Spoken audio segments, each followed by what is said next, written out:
Weird West is the first game from new developer Wolfeye Studios.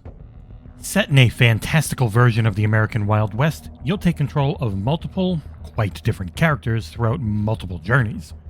This is an immersive sim that rewards your cunning and punishes your cruelty. The gameplay is sharp, the story engrossing, and the music excellent.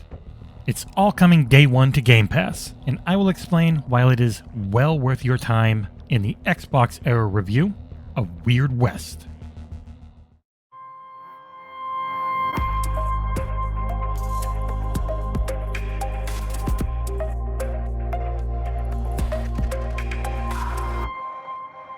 Things start out rather grim. The bounty hunter journey is up first, and after your world gets turned upside down, the tutorial smartly teaches you the dense amount of game mechanics on hand. First, you find a shovel, dig up your old gun, and you're forced back into a life that you thought had been left behind for good. Shovels are oddly important, as burying those you leave behind can be key. This game is full of small touches like that, and it helps sell that you are a major part of a living world. I'll keep things as spoiler-free as I can, like always, but I do have to say just how effective the beginning of each journey has been for me. The influence each one has on the next is fantastic as well.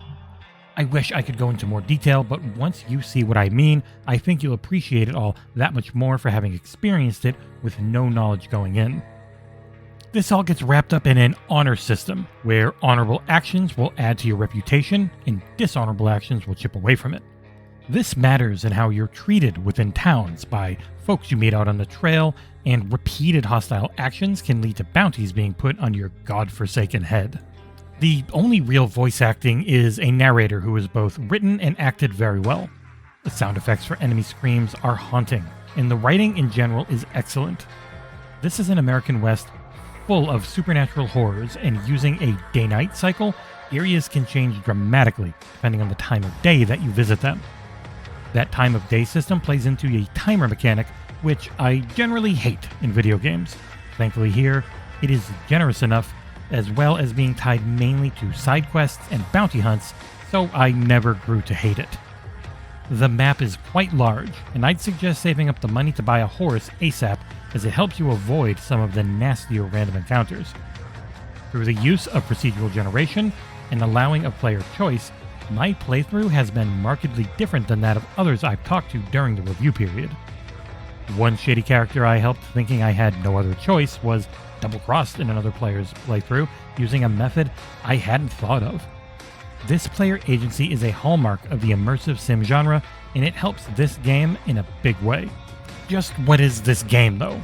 Well, using a mix of rather forgiving stealth and twin-stick action, you will work your way through a story that is easy to mainline if you so please, or can last many dozens of hours if you want to search every nook and cranny in the game world. Nothing is off-limits exploration-wise, though certain areas are gated through keys or mainline story progress. You can go anywhere and die a horrible death in one hit if you so please. They end up doing a great job of balancing the difficulty, and normal is a solid mix of tough fights that never really led to frustration for me.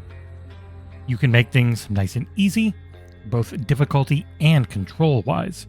The accessibility options are excellent, and for those who want a real challenge, there's a Nightmare mode which lives up to its name. This game is primarily a shooter at first, though you'll be able to gain access to abilities suited for each protagonist during their playthroughs. The bounty hunter's massive leap and stab with her melee weapon is great fun, as is the pigman's charge and stomp abilities.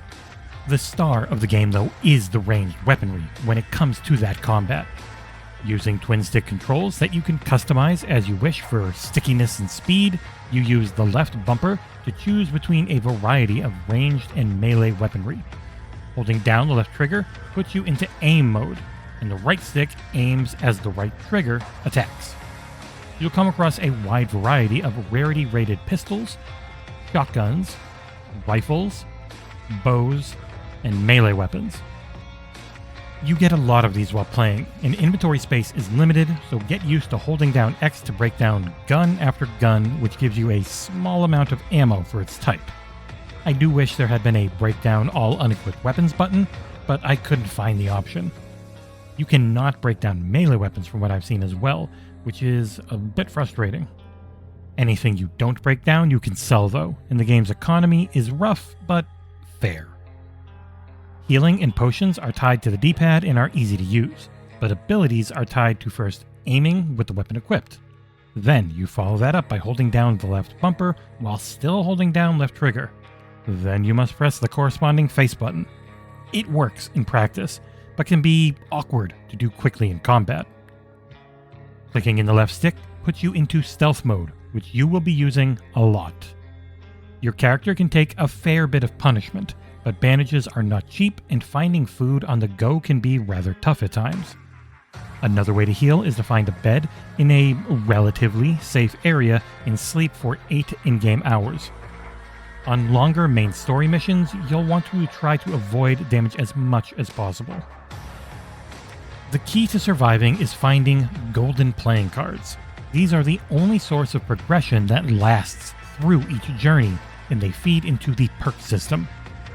These are many upgrades that help everything from being able to take more damage, to earning more money in chests, jumping higher, and a lot more. It's a fun system that encourages exploration and side quests. Also, your bank deposit box does seem to carry over through each playthrough as well, which helped me out quite a bit in the later journeys as things could get quite difficult as my previous actions came back to haunt me. Graphically, I'd say the game is in the okay looking range. It runs well, though loading times can feel quite a bit long.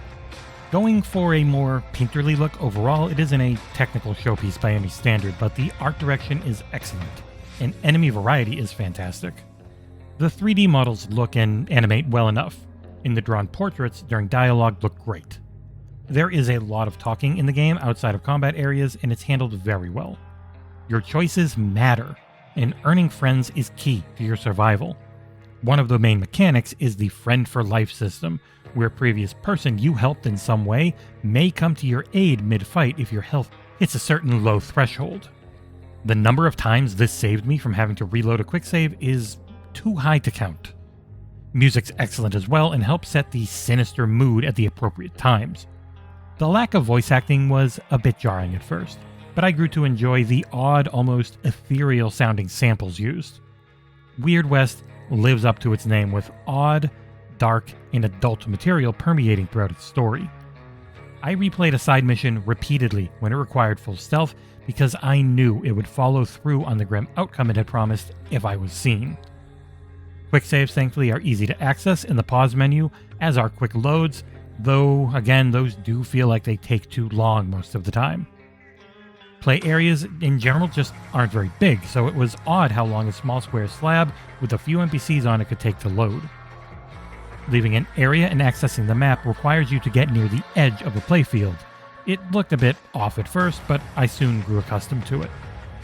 There really is so much more I'd like to say about the game's story here, but it would delve into heavy spoiler territory, so instead, let me just emphasize how damn fun Weird West is. Coming in part from one of the founders of Arcane Studios, the DNA of games like Dishonored is present throughout. I'm excited to see how people play through each journey, and just how much that varies from my own, and if they run into any issues I did not.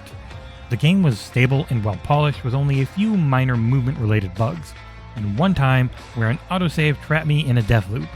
Thankfully the game keeps 2 of them, so I was able to go back to number 2 and only lost a few minutes of progress. Wrapping things up, Weird West is an excellent game, and it's on Xbox Game Pass day 1.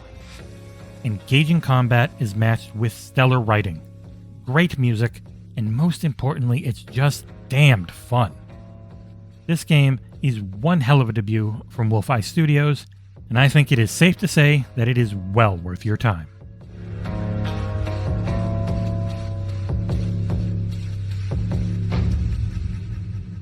Thank you as always for watching. You can like, comment, and subscribe if you want to help us out, but you can also visit patreon.com/XboxEra if you really want to help us grow. We'll see you here next time.